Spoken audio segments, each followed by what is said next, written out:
The original system that we had considered was x1 dot equal to x2, x2 dot equal to u, not considering the disturbance. Our objective was to bring the body to position 0 and make the velocity 0 at position 0 such that the body stays there. In the last example, we could achieve this for a system defined as x1 dot equal to minus x1, x2 dot equal to 0 and the initial value of velocity that x2 at t equal to 0 is also 0. So in the previous example, we were able to achieve the objective just by equating the current velocity to negative of the position and keeping rest of the variables at 0. Let us try to implement the same strategy into the original system. If we inject the minus x1 or negative of the position to the velocity, then this is what we will get. x1 dot equal to x2 minus x1, x2 dot equal to u. Can this strategy meet our objective? We will segregate this into two possibilities. In the first one, the force that u equal to 0, but the x2 initial will be not equal to 0. And in the second possibility, x2 initial we will keep as 0 and the force u is non-zero. As you can see in this, x2 and x1 dot are no more same. We will call x2 as temp velocity and x1 dot as velocity or forced velocity. So as you can see in the Simulink environment, the force u is equal to 0. The initial velocity is kept at 1. As there is no external force acting on this system, as the u is 0, there is no way the temp velocity can change in this system. So as it has started with 1, it will remain at 1.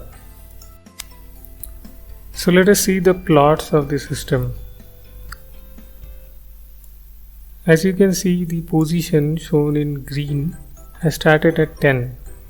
The velocity is shown in blue will start at less than 10 by the factor of 1, because the velocity that is fed to this system is position minus the temp velocity. The velocity that is forced in this system is temp velocity minus the current position. So when the position is at 10 and the temp velocity initial value, because of the initial value it was at 1, so the velocity is minus 9. So that you can see here it starts with minus 9 and gradually the body will start moving on the left hand side. The position value start decreasing. So as the body keep on moving on the left hand side, the velocity, the forced velocity acting on the body also starts reducing. So it reduces in the sense from minus 9 to minus 8, minus 7, and it will reach to 0 when the position of the body is at 1, because at position 1 the temp velocity is always 1, so 1 minus 1 will be 0. So at position 1 the force velocity of the body becomes 0. So at this position the velocity becomes 0 but the position doesn't become 0. Because the velocity becomes 0, the body is going to stay there. In this case, the objective is not met.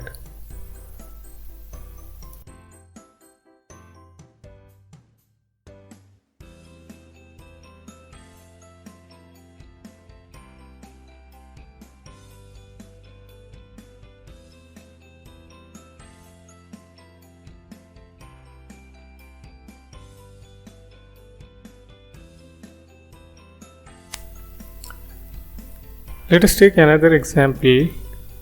In this case, we will keep the initial velocity at 0, but the force acting on the body as non-zero. So as the force U is non-zero and the temp velocity that we are considering here, which is the integral of that U, so that will be varying linearly, rather it will be increasing linearly.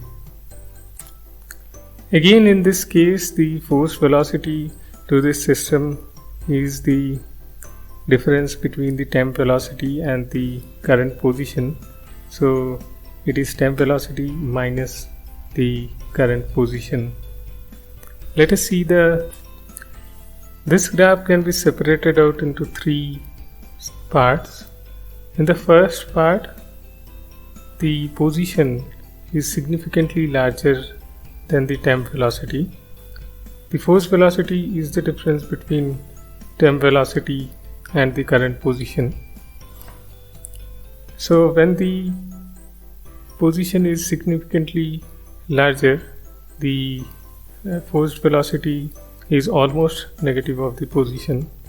So the body tends to move towards the left hand side until the temp velocity is equal to the current position. At that time, the velocity of the body becomes 0. This is the second part. So the body stops for a moment when the velocity becomes 0. After that, the temp velocity becomes greater than the current position. This can be seen from the difference of this red line and the green line showing the position and the red one showing the temp velocity. As the value of temp velocity becomes more than or larger than the current position, the velocity in the body becomes positive. So it changes its sign from negative to 0 to positive. Thus the body will start moving on the right hand side. The temp velocity of the body numerically will always be greater than the position value. So the body will always have a forced positive velocity. So as you can see from the blue line, the velocity of the body is 1 always. So in this case, we couldn't bring the velocity of the body to 0, neither can we bring the position to 0. So the objective is not met in this case. So from this example, we found out that the previous discussed control strategy of forcing the velocity of a body to negative of its position will not work when there is an external force acting on it, or there is some initial velocity to the body.